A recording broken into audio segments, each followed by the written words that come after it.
আগামীতে যে নির্বাচন হচ্ছে সেই নির্বাচনে কি যারা ফ্যাসিস্ট হিসেবে ইতিমধ্যে আখ্যায়িত হয়েছে আওয়ামী লীগ এবং তাদের দোসর জাতীয় পার্টি, তারা কি নির্বাচনে অংশগ্রহণ করতে পারবে? বিএনপি যেভাবে ইলেকশন চাচ্ছে, অর্থাৎ তারা এখন একেবারে সুনির্দিষ্ট তারিখ দিয়ে আগস্ট মাসের 2025 সনের আগস্ট মাসের 5 তারিখে তারা নির্বাচন চাচ্ছে। প্রথমে মির্জা ফখরুল সাহেব বলেছিলেন যে আগস্ট মাসের মধ্যে, জুলাই আগস্টের মধ্যে নির্বাচন সম্ভব। আর সালাউদ্দিন সাহেব তিনি একেবারে স্পষ্ট করে বলেছেন যে তারা আগস্ট মাসের 5 তারিখে নির্বাচন চান। এবং বিএনপির অভ্যন্তরে যে সকল কথাবার্তা হচ্ছে নিজেদের মধ্যে একদম যাকে বলা শীর্ষ পর্যায়ে, সেখানে তারা দুটো বিষয় একেবারে জিদের মধ্যে নিয়েছেন। নিজেদের অস্তিত্বের জন্য যেটিকে তারা খুব গুরুত্বপূর্ণ মনে করছেন এবং তারা মনে করছেন যে এটি যদি তারা ব্যর্থ হয় করতে, তাহলে রাজনৈতিক দল হিসেবে তাদের অস্তিত্ব থাকবে না বিএনপি। সেটি কি? সেটির প্রথমটা হলো যে জাতীয় নির্বাচনের আগে কোনো অবস্থাতেই স্থানীয় সরকারের নির্বাচন করতে দেয়া হবে না, যাবে না। এর জন্য দরকার হলে হরতাল হবে, অবরোধ হবে, আন্দোলন হবে, লড়াই হবে, সংগ্রাম হবে। এর কারণ হলো যদি ইউনিয়ন পরিষদ নির্বাচন হয়ে যায়, উপজেলা হয়ে যায়, পৌরসভা হয়ে যায়, সিটি কর্পোরেশন নির্বাচনগুলো হয়ে যায়, সেক্ষেত্রে জনপ্রতিনিধি হিসেবে যাদেরকে পাওয়া যাবে তারা এই সরকারের ক্ষমতার কে ফ্যাক্টর হিসেবে কাজ করবে এবং সরকার ইচ্ছে করলে তাদেরকে বিএনপির বিরুদ্ধে ব্যবহার করতে পারবে, আওয়ামী লীগের বিরুদ্ধে ব্যবহার করতে পারবে। এবং এরশাদ সাহেব যেভাবে উপজেলা পরিষদ চালু করে পুরো সংসদকে ঠুনকো বানিয়ে দিয়েছিলেন এবং উপজেলা চেয়ারম্যানদেরকে এতটা শক্তিশালী করেছিলেন স্থানীয় সরকার শক্তিশালীকরণের মাধ্যমে যে ওসি টিউনো সাহেবরা সবাই উপজেলা চেয়ারম্যানদের পেছনে জিহুজুর করত। এবং এরশাদ জামানাতে প্রথম কয়েক বছর একেবারে 88 সন পর্যন্ত এমপিদের কোনো পাত্তা ছিল না, সেখানে উপজেলা চেয়ারম্যান যারা হতেন তারাই শক্তিশালী ছিলেন। এবং এটা এরশাদকে তার রাজনৈতিক যে সফলতা, এই সফলতার একটা মাইল ফলক বলা যেতে পারে তার এই উপজেলা পরিষদ। তো কাজেই এখন সরকার যখন প্রথমে এসেই সব স্থানীয় সরকারের নির্বাচনগুলো বন্ধ করেছেন, বাতিল করেছেন, আর খুব দ্রুত যখন এই নির্বাচনগুলো দিতে যাচ্ছে, এবং ইতিমধ্যে আপনারা যারা জানেন যে উপজেলা পরিষদ চেয়ারম্যানদের সংগঠন হয়েছে, ভাইস চেয়ারম্যানদের সংগঠন হয়েছে, পৌর মেয়রদের সংগঠন হয়েছে, কাউন্সিলরদের সংগঠন হয়েছে, এবং এরা দলে দলে বিভিন্ন গোয়েন্দা সংস্থা থেকে শুরু করে ছাত্র প্রতিনিধি তাদের সবার সঙ্গে নিয়মিত যোগাযোগ করছে এবং তারা যে কোনো মূল্যে সরকারের সঙ্গে কোঅপারেশন করতে রাজি।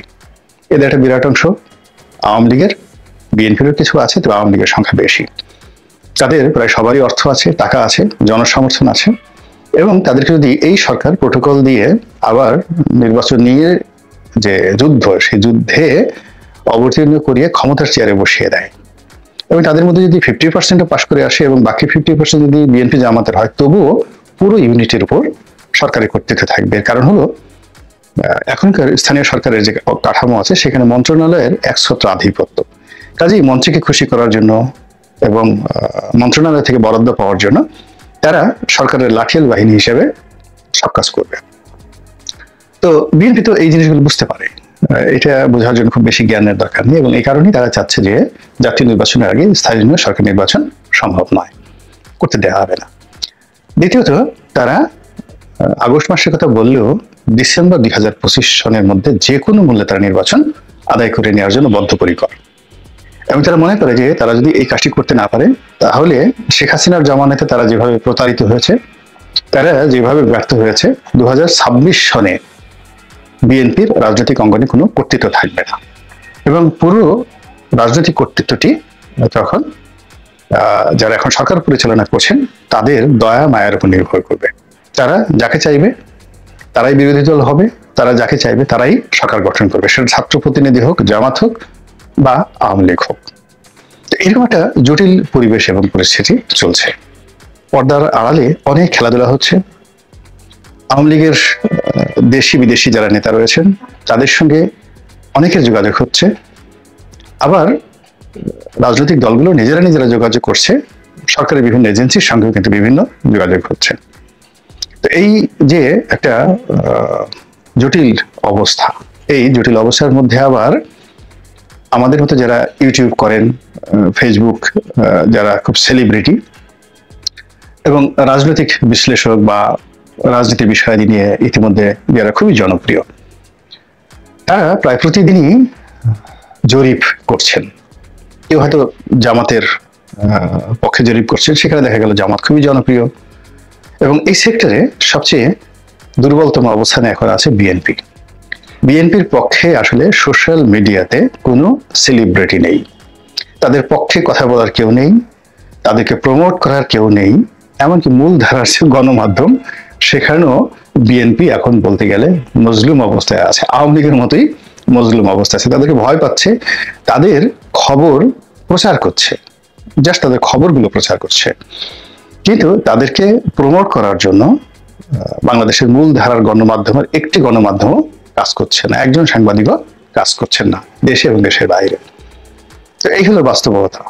যাই হোক, এরই মধ্যে আওয়ামী লীগের যারা লোকজন, যারা সেই গত 15টি বছর ধরে আসলে অনলাইনে বিএনপির সঙ্গে এবং জামাতের সঙ্গে পারছিলেন না, বিশেষ করে অনলাইনটা জামাতের দখলে বেশি, তারা এই সময়টিতে ফিরে এসেছে জামাতের রূপ নিয়ে। অর্থাৎ এখন সেই 2009 থেকে 2025 পর্যন্ত বা 24 পর্যন্ত জামাত যতটা সক্রিয় ছিল অনলাইনে, আওয়ামী লীগের লোকজন এখন যে যার মতো করে অনলাইনে সক্রিয় হয়ে পড়ছে। অনেকে পালিয়ে আছেন দেশে, দেশের বাইরে, অনেকে প্রকাশ্যে আছেন এবং তারা কখনো একটা ফেসবুক স্ট্যাটাস দিয়ে, কখনো কোনো একটা ভিডিওকে ভাইরাল করার জন্য হাজার হাজার ডলার তারা খরচ করছে এবং প্রায় প্রতিদিনই একটার পর একটা গুজব বলেন, কাহিনী বলেন, নাটক বলেন, মানে পুরো জাতিকে বিভ্রান্ত করে ফেলছে এবং অদ্ভুত অদ্ভুত সব যুক্তি, অদ্ভুত অদ্ভুত সব তথ্য এবং উপাত্ত সব কিছু দিয়ে বারবার শুধু আওয়ামী লীগের নাম, Awami league versus BNP, BNP versus Jamaat, এই বিষয়গুলো আপনার সামনে অটোমেটিক চলে আসছে। ইউটিউব খুলে দেখেন, তারপরে ফেসবুক খুলে দেখেন, লিঙ্কডইন খুলে দেখেন, বাইডু খুলে দেখেন, অন্যান্য যে সকল আরো টিকটক খুলে দেখেন, সেখানে নেগেটিভ হোক পজিটিভ হোক, যদি 10টি আপনার খবর থাকে, 10টির মধ্যে 8টি খবরের সঙ্গে আওয়ামী লীগ নামটি জড়িত, পক্ষে হোক বিপক্ষে হোক। ফলে আওয়ামী লীগকে ভোলানো যাচ্ছে না। এক, 2 নম্বরে এই যে যে জরিপগুলো হচ্ছে, সেই জরিপের যে ফলাফল, সেই ফলাফলটা দুর্ভাগ্যজনক হলেও সত্য যে আওয়ামী লীগের পক্ষে পুরো ফলাফল এরকমই সবার কাছে তুলে ধরা হচ্ছে, কিন্তু বাস্তবে বিষয়টা কি, বাস্তবে যে বিষয়টা কি, এটি আমরা এখনো মানে বুক ফুলিয়ে কিন্তু বলতে পারছি না। কয়েকদিন আগে যেভাবে বলতে পারতাম যে শতভাগ ইলেকশন হচ্ছে, 2 বছরের মধ্যে ইলেকশন হচ্ছে, কিন্তু এই জানুয়ারি মাসে এসে এখন সেই বিশ্বাসটা আর নেই যে ডিসেম্বরের মধ্যে নির্বাচন হবে বা 2026-এর জুনের মধ্যে নির্বাচন হবে। ডক্টর মোহাম্মদ ইউনূসের ঘোষণা মতো একটা একেবারে 100% কনফার্ম, এই কথা ডক্টর ইউনূস সাহেব বলতে পারবেন না এবং এখান থেকে আমাদের বেদনার শুরু, কষ্টের শুরু। আবার বিএনপি যে নির্বাচনটা চাচ্ছে 2025 সনের ডিসেম্বরের মধ্যে অথবা 2025 সনের আগস্টের মধ্যে, এটি যে হবে তাও বলতে পারছি না। আবার ছোট ছোট রাজনৈতিক দল যারা সরকারের পক্ষে আছে একদল, আবার বিএনপির পক্ষে আছে একদল, তারা যে সরকারকে খুশি করার জন্য তারা বলছেন যৌক্তিক সময়ে ইলেকশন হবে, তারপর প্রয়োজনীয় সংস্কার শেষে ইলেকশন হবে, এই কথাগুলো তারা বলছে, এটিকেও ফেলে দেওয়ার মতো নয়।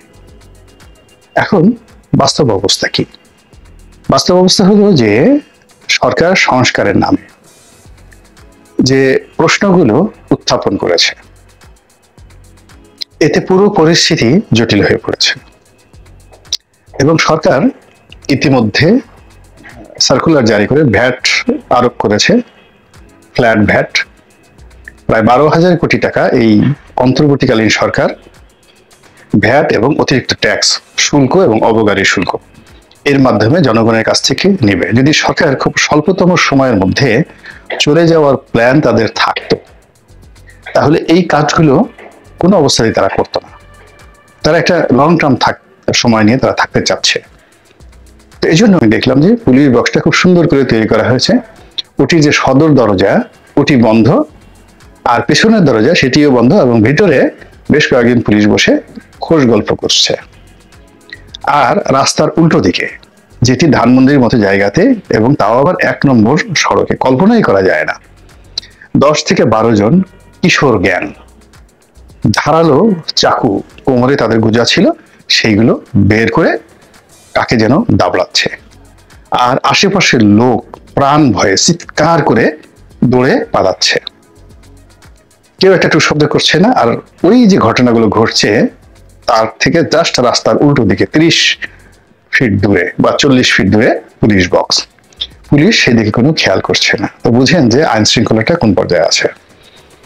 একজন অভিযোগ করে বলছিলেন যে তার দোকানটা লুট হয়ে গেল, বিরাট একটা দোকান, ধানমন্ডি 2 নম্বর সড়কে সিটি কলেজের সামনে একটা খুব বড় ফার্মেসি, ওষুধের দোকান। তো তিনি অসহায়ের মতো চিৎকার করে বিভিন্ন মানুষের কাছে সহযোগিতা চাইতে গেলেন, দোকানের মালিক, এবং সেনাবাহিনীর কাছেও গেলেন তিনি। তো তিনি খুব অবাক হয়ে কাঁদতে কাঁদতে বললেন আমাকে যে সেনাবাহিনীর যারা কর্মকর্তা ছিলেন তাদেরকে দেখে, টহলরত অবস্থা দেখে আমি আমার প্রাণ পেলাম, মনে হলো যে আমি এখন বেঁচে গেছি। খুব বড় একটা ফার্মেসি, ওষুধের দোকান, সিটি কলেজ এর সঙ্গে পপুলারের ঠিক উল্টো দিকে, একেবারে সম্পূর্ণ লুট করে সন্ত্রাসীরা সেই দোকানটা বন্ধ করে দিয়েছে। তো তিনি এই ঘটনা যখন ঘটছে তখন সেনাবাহিনীর টহল টিমের কাছে গেলেন। সেনাবাহিনীর টহল টিম জাস্ট তার দিকে তাকিয়ে রইল, তার কথা শুনলো, তারপরে আবার সেখান থেকে তারা চলে গেল, ডানে বামে কিছুই তাকালো না। তার দোকানটা পরিপূর্ণভাবে লুট হয়ে গেল এবং এখনো পর্যন্ত সেই দোকান সে খুলতে পারেনি। সেই লোক কোনোদিন আওয়ামী লীগ করেনি, জামাতের লোক হিসাবে ওই এলাকাতে ব্যাপকভাবে পরিচিত। তাহলে বোঝার চেষ্টা করেন যে জনপ্রিয়তা কমানোর জন্য কিভাবে মাস্টার প্ল্যান নেওয়া হয়েছে। এক থানার ওসি, আমি জিজ্ঞাসা করলাম, আমার কাছে আসে, অনেকে আসে, তো আমি বললাম যে ওসি সাহেব কি করেন? তো বলল ওসি সাহেব তো একটা বিশেষ রাজনৈতিক দলের। কোন দলের? উনি বললেন যে জামাতের। ভালো কথা, তো জামাতের লোক, তার তো সৎ হওয়ার কথা, সৎ হওয়ার কথা। রাজধানীর একটা বড় থানা, খুবই বড় থানার অবস্থা, সৎ হওয়ার কথা। তিনি কিছু করছেন না? বলে যে না, তিনি কিছু করেন না, তিনি কথা শুনেনও না, কাজও করেন না, শুধু বসেন আর বড় বড় ফুলের তোড়া আর ফল নিয়ে বিএনপির যারা মনোনয়ন পাবেন এরকম সম্ভাব্য 2-3 জন লোক তাদের বাসায় গিয়ে সকাল বিকাল হাজিরা দিয়ে আসেন।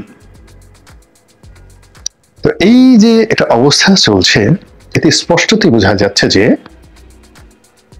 কাউকে হেয় করা, ছোট করা, অজনপ্রিয় করার জন্য একটা প্রচেষ্টা চলছে এবং যারা ক্ষমতা আছে এই ক্ষমতাকে প্রলম্বিত করার জন্য একটা প্রচেষ্টা চলছে। কেননা যত বিশৃঙ্খলা হবে, যত দুর্ভিক্ষ হবে, যত অনার সৃষ্টি হবে, এই ক্ষমতা এই সময়টাতে সাধারণত চেঞ্জ হয় না। অশান্তির সময় ক্ষমতা চেঞ্জ হয় না।